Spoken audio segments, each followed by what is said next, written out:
जब ईमानदारी और सच्चाई की राह चुनने पर सब कुछ दांव पर लग जाए, क्या आप भी वही करेंगे जो पंडित सर्वदयाल ने किया? आज हम लाए हैं सुदर्शन जी की प्रसिद्ध कहानी सच का सौदा। चलिए शुरू करते हैं। विद्यार्थी परीक्षा में फेल होकर रोते हैं, सर्वदयाल पास होकर रोए। जब तक पढ़ते थे तब तक कोई चिंता नहीं थी। खाते थे, दूध पीते थे, अच्छे अच्छे कपड़े पहनते, तड़क भड़क से रहते थे। उनके माता पिता इस योग्य न थे कि कॉलेज के खर्च सह सकें, परंतु उनके मामा एक ऊंचे पद पर नियुक्त थे।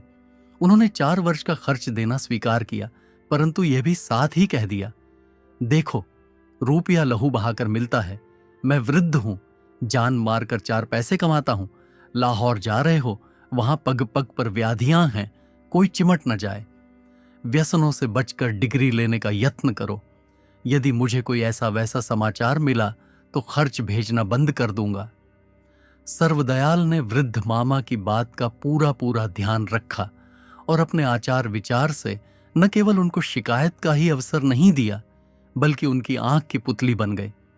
परिणाम यह हुआ कि मामा ने सुशील भांजे को आवश्यकता से अधिक रुपए भेजने शुरू कर दिए और लिख दिया, तुम्हारे खान पान पर मुझे आपत्ति नहीं, हां, इतना ध्यान रखना कि कोई बात मर्यादा के विरुद्ध न होने पाए। मैं अकेला आदमी रुपया क्या साथ ले जाऊंगा? तुम मेरे संबंधी हो, यदि किसी योग्य बन जाओ तो इससे अधिक प्रसन्नता की बात क्या होगी? इसे सर्वदयाल का उत्साह बढ़ा। पहले 7 पैसे की जुराबें पहनते थे, अब 5 आने की पहनने लगे। पहले मलमल के रूमाल रखते थे, अब एटोनिया के रखने लगे। दिन को पढ़ने और रात को जागने से सिर में कभी कभी पीड़ा होने लगती थी। कारण यह कि दूध के लिए पैसे न थे। परंतु अब जब मामा ने खर्च की डोरी ढीली छोड़ दी तो घी दूध दोनों की तंगी न रही। परंतु इन सब के होते हुए भी सर्वदयाल उन व्यसनों से बचे रहे जो शहर के विद्यार्थियों में प्राय पाए जाते हैं। इसी प्रकार 4 वर्ष बीत गए और इस बीच में उनके माता की मृत्यु हो गई। इधर सर्वदयाल बीए की डिग्री लेकर घर को चले। जब तक पढ़ते थे सैकड़ों नौकरियां दिखाई देती थीं, परंतु पास हुए तो कोई ठिकाना न दिख पड़ा। वह घबरा गए। जिस प्रकार यात्री दिन रात चल चलाकर स्टेशन पर पहुंचे परंतु गाड़ी में स्थान न हो, उस समय उसकी जो दुर्दशा होती है, ठीक वही सर्वदयाल की थी। उनके पिता पंडित शंकरदत्त पुराने जमाने के आदमी थे। उनका विचार था कि बेटा अंग्रेजी बोलता है, पतलून पहनता है, नेकटाई लगाता है, तार तक पढ़ लेता है, इसे नौकरी न मिलेगी तो और किसे मिलेगी। परंतु जब बहुत दिन गुजर गए और सर्वदयाल के लिए कोई आजीविका न बनी तो उनका धीरज छूट गया। बेटे से बोले, अब तू कुछ नौकरी भी करेगा या नहीं? मिडिल पास लौंडे रुपयों से घर भर देते हैं।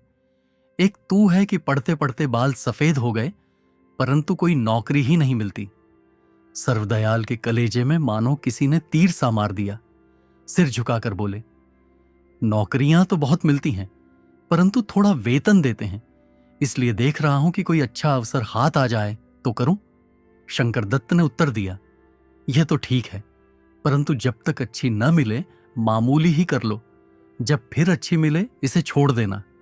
तुम आप पढ़े लिखे हो, सोचो, निकम्मा बैठे रहने से कुछ दे थोड़ा ही जाता है। सर्वदयाल चुप हो गए। वे उत्तर दे न सके। शंकरदत्त, पूजा पाठ करने वाले आदमी, इस बात को क्या समझें कि ग्रेजुएट साधारण नौकरी नहीं कर सकता।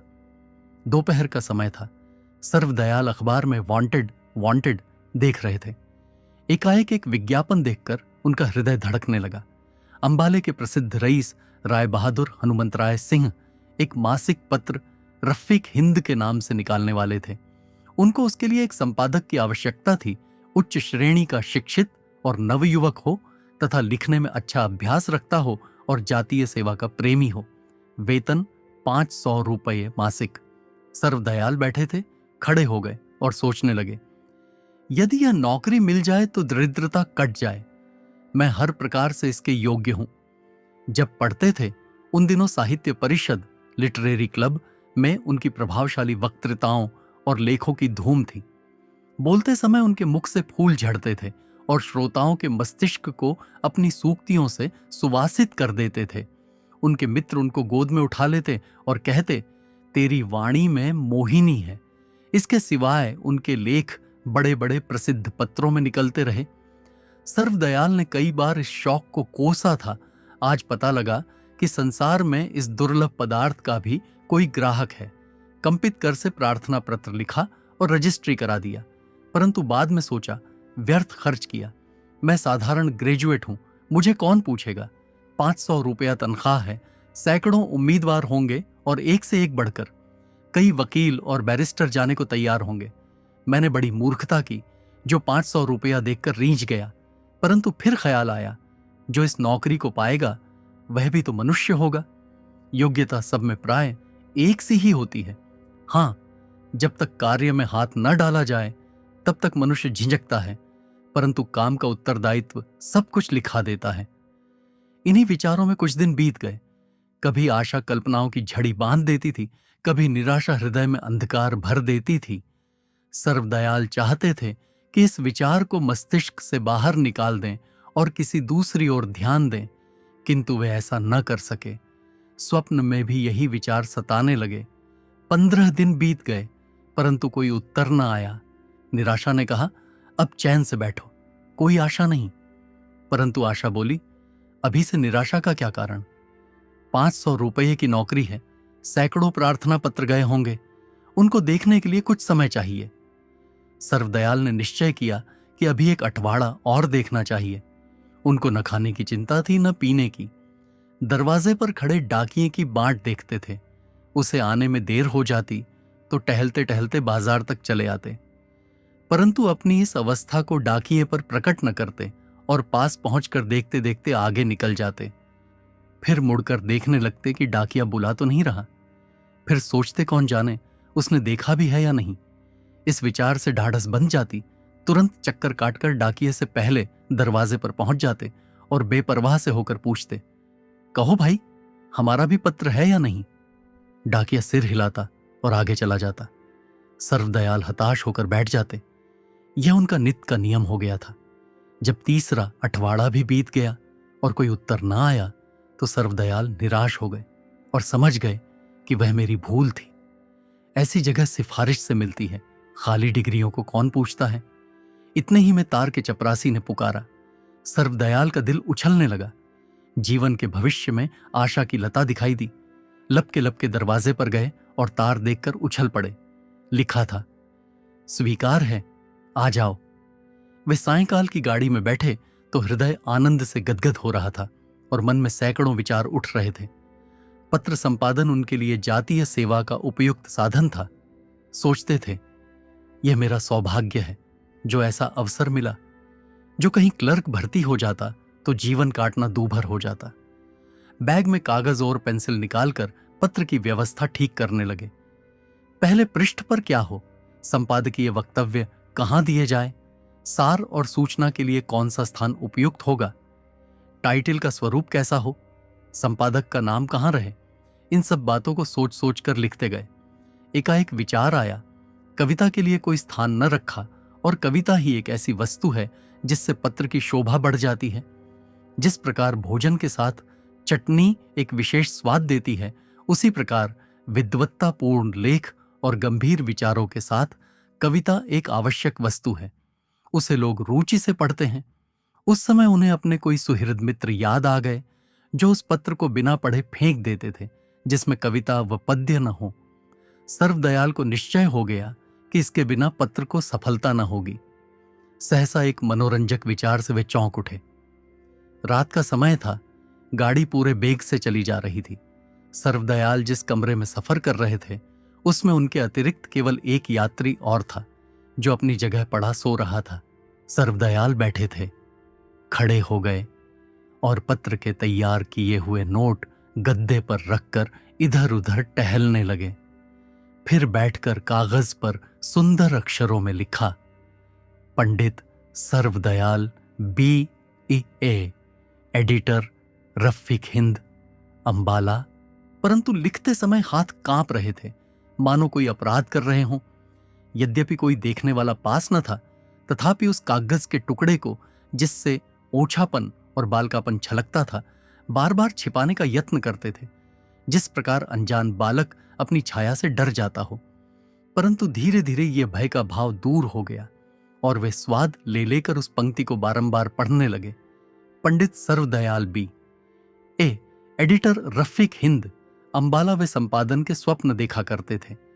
अब राम राम करके आशा की हरी हरी भूमि सामने आई तो उनके कानों में वही शब्द जो उस कागज पर लिखे थे। पंडित सर्वदयाल बी ए एडिटर रफीक हिंद, अंबाला। देर तक इसी धुन और आनंद में मग्न रहने के पश्चात पता नहीं कितने बजे उन्हें नींद आई, परंतु आंखें खुली तो दिन चढ़ चुका था और गाड़ी अंबाला स्टेशन पर पहुंच चुकी थी। जागकर पहली वस्तु जिसका उन्हें ध्यान आया वह वही कागज का टुकड़ा, पर अब उसका कहीं पता नहीं था। सर्वदयाल का रंग उड़ गया। आंख उठाकर देखा तो सामने का यात्री जा चुका था। सर्वदयाल की छाती में किसी ने मुक्का मारा, मानो उनकी कोई आवश्यक वस्तु खो गई।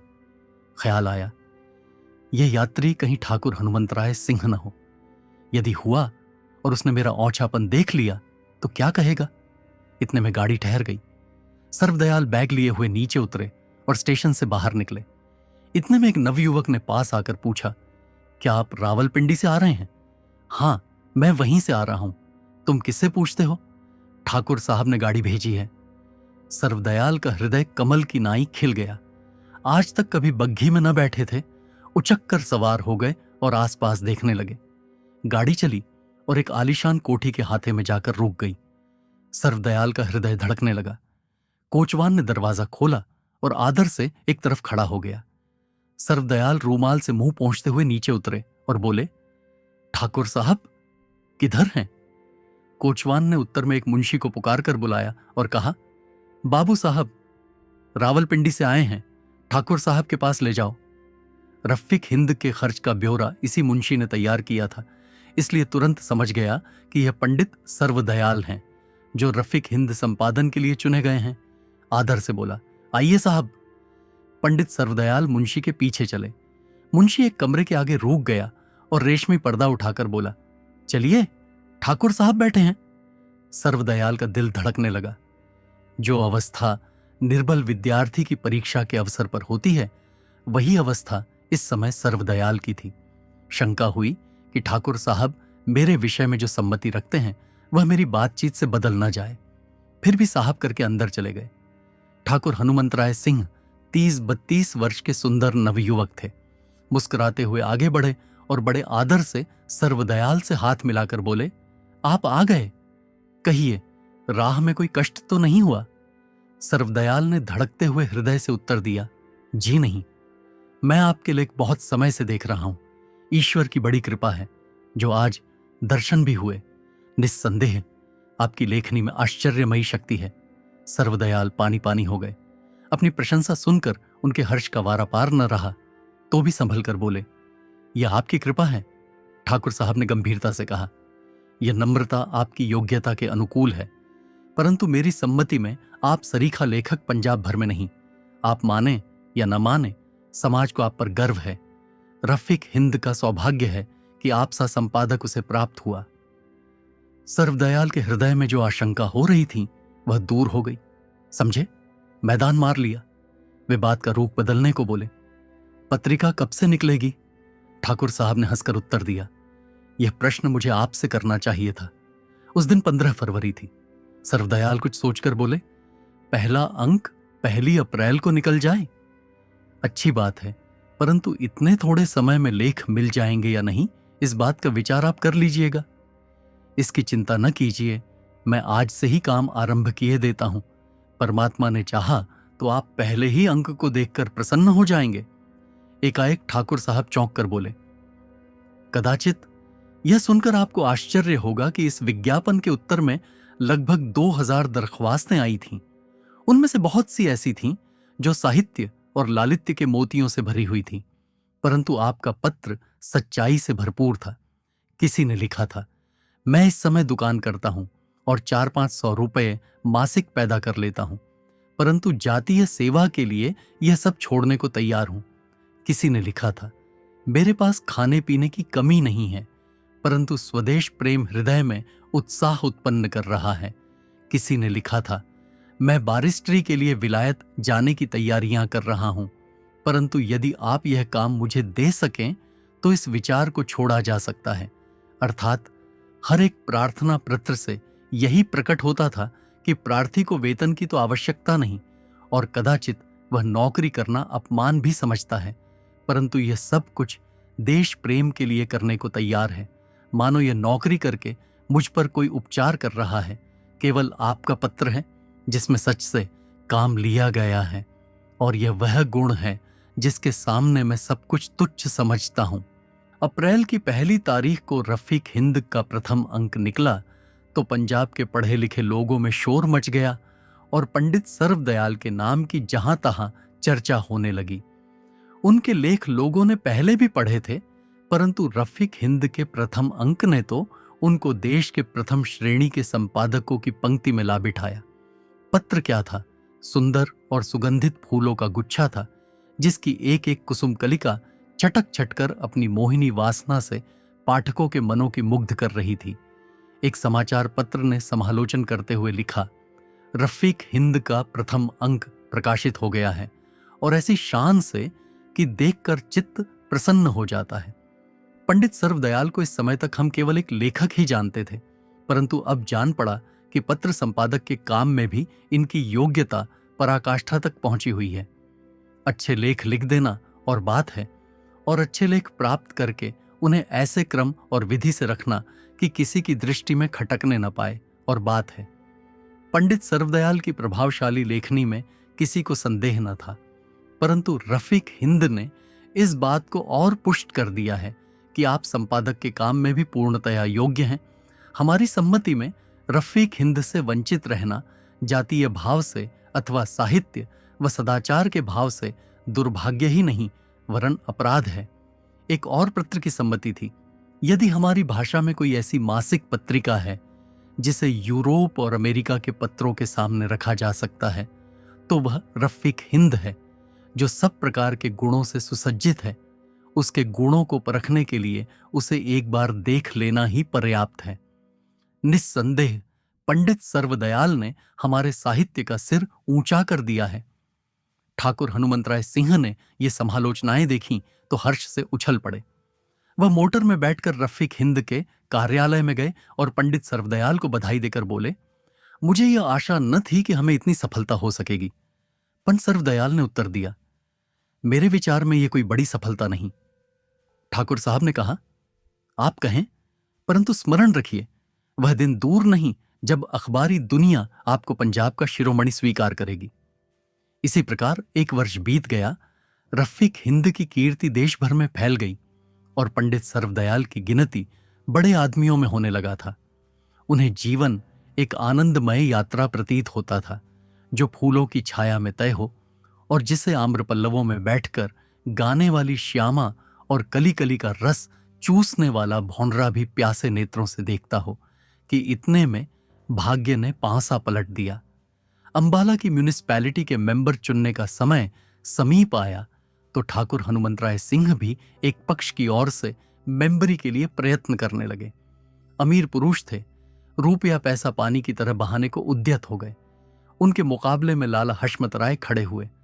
हाई स्कूल के हेडमास्टर वेतन थोड़ा लेते थे, कपड़ा साधारण पहनते थे, कोठी में नहीं वरन नगर की एक गली में उनका आवास था, परंतु जाति की सेवा के लिए हर समय उद्यत रहते थे। उनसे पंडित सर्वदयाल की बड़ी मित्रता थी। उनकी इच्छा न थी कि इस झंझट में पड़ें, परंतु सुहृद मित्रों ने जोर देकर उन्हें खड़ा कर दिया। पंडित सर्वदयाल ने सहायता का वचन दिया। ठाकुर हनुमंतराय सिंह जातीय सेवा के अभिलाषी तो थे, परंतु उनके वचन और कर्म में बड़ा अंतर था।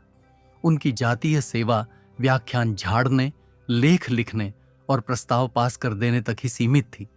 इससे परे जाना वे अनावश्यक ही न समझते, बल्कि स्वार्थ सिद्ध होता तो अपने बच्चे के विरुद्ध भी कार्य करने से न झिझकते थे। इस बात से पंडित सर्वदयाल भली भांति परिचित थे। इसलिए उन्होंने अपने मन में निश्चय कर लिया कि परिणाम चाहे कैसा ही बुरा क्यों न हो, ठाकुर साहब को मेंबर न बनने दूंगा। इस पद के लिए वे लाला हशमत राय ही को उपयुक्त समझते थे। रविवार का दिन था। पंडित सर्वदयाल का भाषण सुनने के लिए सहस्त्रों लोग एकत्र हो रहे थे। विज्ञापन में व्याख्यान का विषय म्युनिसिपल इलेक्शन था। पंडित सर्वदयाल क्या कहते हैं ये जानने के लिए लोग अधीर हो रहे थे। लोगों की आंखें इस ताक में थीं कि देखें पंडित जी सत्य को अपनाते हैं या झूठ की ओर झुकते हैं, न्याय का पक्ष लेते हैं या रुपये का। इतने में पंडित जी प्लेटफार्म पर आए। हाथों ने तालियों से स्वागत किया। कान प्लेटफार्म की ओर लगाकर सुनने लगे। पंडित जी ने कहा, मैं ये नहीं कहता कि आप अमुक मनुष्य को अपना वोट दें, किंतु इतना अवश्य कहता हूं कि जो कुछ करें समझ सोच कर करें। यह कोई साधारण बात नहीं कि आप बेपरवाही से काम लें और चाय की प्यालियों पर, बिस्कुट की तश्तरियों पर और तांगे की सैर पर वोट दे दें, अथवा जाति बिरादरी व साहूकारे ठाट बाट पर लट्टू हो जाए। प्रत्युत इस वोट का अधिकारी वह मनुष्य है जिसके हृदय में करुणा तथा देश और जाति की सहानुभूति हो, जो जाति के साधारण और छोटे लोगों में घूमता हो और जाति को ऊंचा उठाने में रात दिन मग्न रहता हो, जो प्लेग और हैजे के दिनों में रोगियों की सेवा शुश्रूषा करता हो और अकाल के समय कंगालों की सांत्वना देता हो, जो सच्चे अर्थों में देश का हितैषी हो और लोगों को हार्दिक विचारों को स्पष्टतया प्रकट करने और उनके समर्थन करने में निर्भय और पक्षपात रहित हो। ऐसा मनुष्य निर्धन होने पर भी चुनाव का अधिकारी है, क्योंकि यही भाव उसके भविष्य में उपयोगी सिद्ध होने के प्रमाण हैं। ठाकुर हनुमंतराय सिन्हा को पूरा पूरा विश्वास था कि पंडित जी उनके पक्ष में बोलेंगे, परंतु व्याख्यान सुनकर उनके तन में आग लग गई। कुछ मनुष्य ऐसे भी थे जो पंडित जी की लोकप्रियता देखकर उनसे जलते थे। उनको मौका मिल गया, ठाकुर साहब के पास जाकर बोले, यह बात क्या है जो वह आपका अन्न खाकर आप ही के विरुद्ध बोलने लग गया? ठाकुर साहब ने उत्तर दिया, मैंने उसके साथ कोई बुरा व्यवहार नहीं किया, जाने उसके मन में क्या समाई है। एक आदमी ने कहा, कुछ घमंडी है। ठाकुर साहब ने जोश में आकर कहा, मैं उसका घमंड तोड़ दूंगा। कुछ देर बाद पंडित सर्वदयाल बुलाए गए। वे इसके लिए पहले ही से तैयार थे। उनके आने पर ठाकुर साहब ने कहा, क्यों पंडित जी, मैंने क्या अपराध किया है?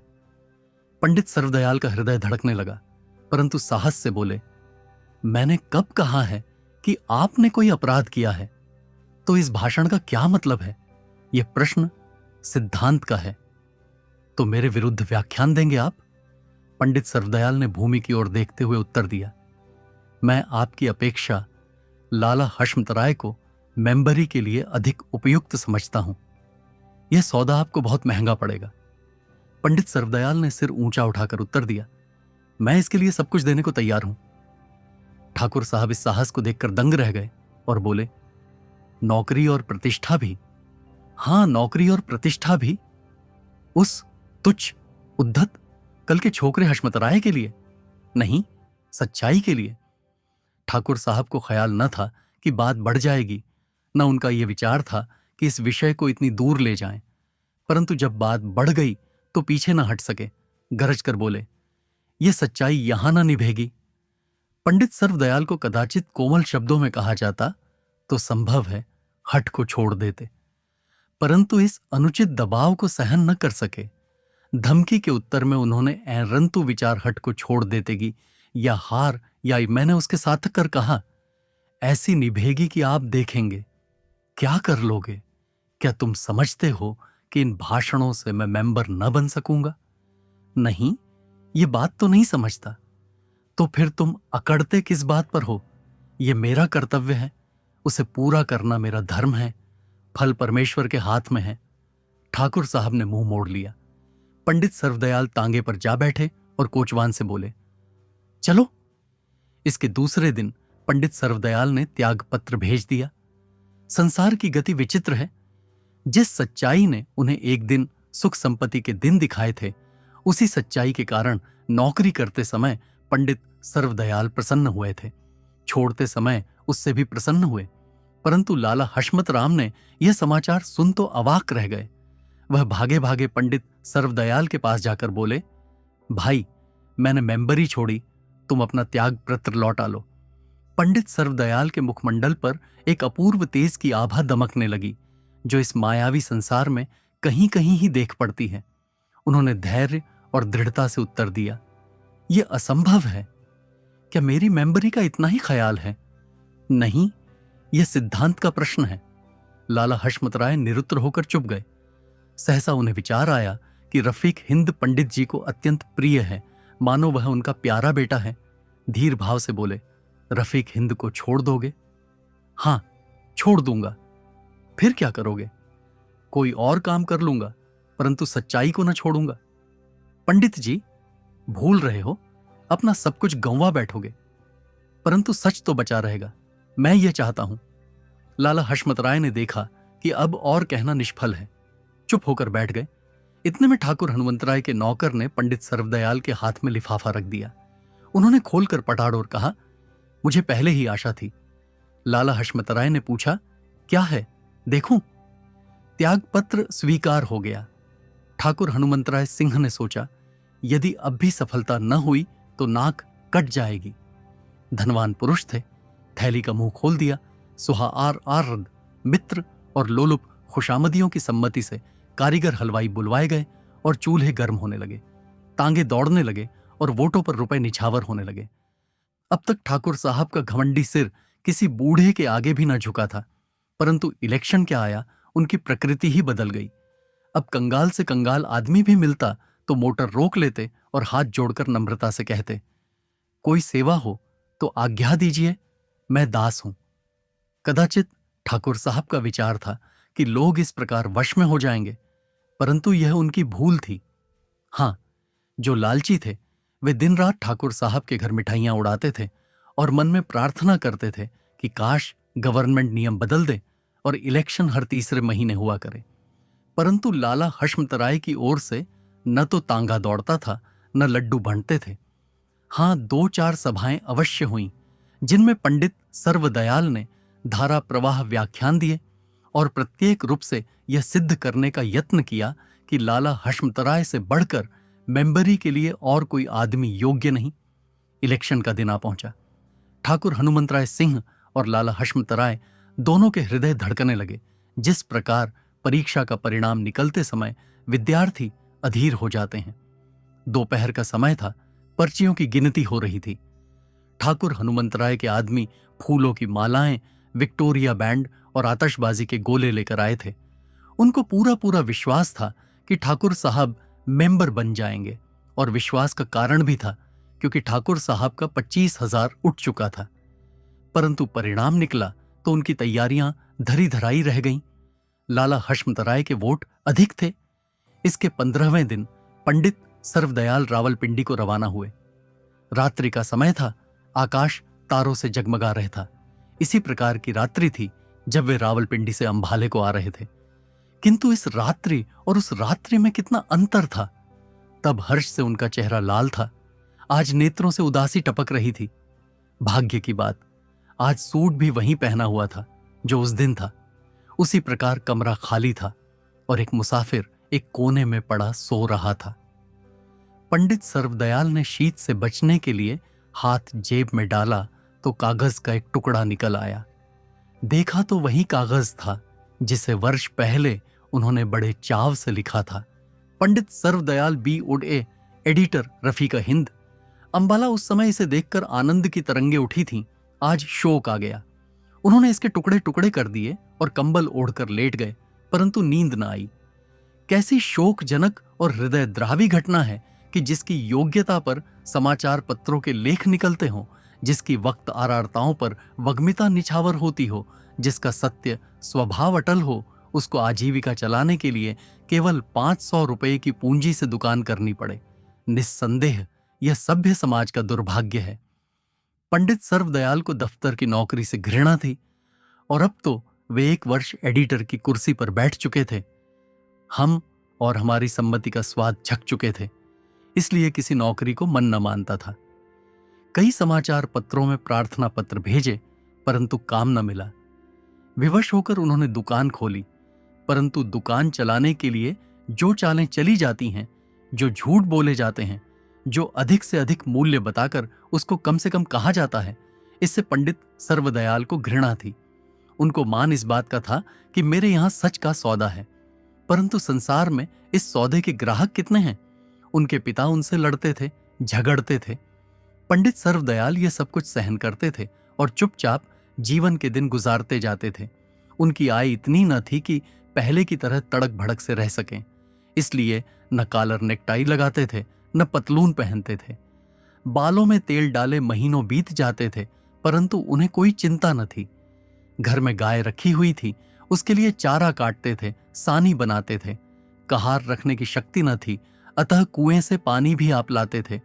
उनकी स्त्री चरखा काटती थी, कपड़े सीती थी और घर के अन्य कामकाज करती थी और कभी कभी लड़ने भी लगती थी, परंतु सर्वदयाल चुप रहते थे।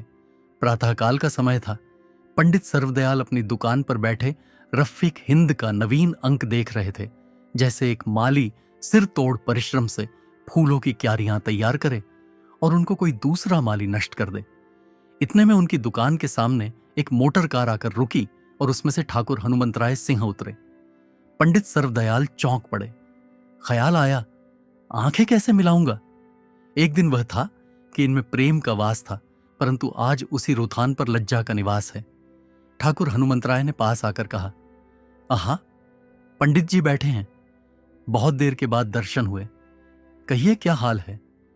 पंडित सर्वदयाल ने धीरज से उत्तर दिया, अच्छा है, परमात्मा की कृपा है। यह दुकान अपनी है क्या। जी हां। कब खोली। 8 मास के लगभग हुए हैं। ठाकुर साहब ने उनको चुभती हुई दियाराष्टि से देखा और कहा, यह काम आपकी योग्यता के अनुकूल नहीं है। पंडित सर्वदयाल ने बेपरवाही से उत्तर किया, संसार में बहुत से मनुष्य ऐसे हैं जिनको वह करना पड़ता है जो उनके योग्य नहीं होता। मैं भी उनमें से एक हूं। आमदनी अच्छी हो जाती है। पंडित सर्वदयाल उत्तर न दे सके। सोचने लगे, क्या कहूं। वास्तव में बात यह थी कि आमदनी बहुत ही थोड़ी थी, परंतु इस सच्चाई को ठाकुर साहब के सम्मुख प्रकट करना उचित न समझा। जिसके सामने एक दिन गर्व से सिर ऊंचा किया था और मान प्रतिष्ठा को पांव से ठुकरा दिया था, मानो मिट्टी तुच्छ ढेला हो, उनके सामने पश्चाताप न कर सके और ये कहना उचित न जान पड़ा कि हालत खराब है। सहसा उन्होंने सिर ऊंचा किया और धीर भाव से उत्तर दिया, निर्वाह हो रहा है। ठाकुर साहब दूसरे के हार हृदय को भांप लेने में बड़े चतुर थे। इन शब्दों से बहुत कुछ समझ गए। सोचने लगे, कैसा सूरमा है जो जीवन के अंधकारमय क्षणों में भी सुमार्ग से इधर उधर नहीं हटता। चोट पर चोट पड़ती है, परंतु हृदय सच के सौदे को नहीं छोड़ता। ऐसे ही पुरुष हैं जो विपत्ति की तेज नदी में सिंह की नाई सीधे तैरते हैं और अपनी आन पर धन और प्राण दोनों को निछावर कर देते हैं। ठाकुर साहब ने जोश से कहा, आप धन्य हैं। पंडित सर्वदयाल अभी तक यही समझे हुए थे कि ठाकुर साहब मुझे जलाने के लिए आए हैं, परंतु इन शब्दों से उनकी शंका दूर हो गई।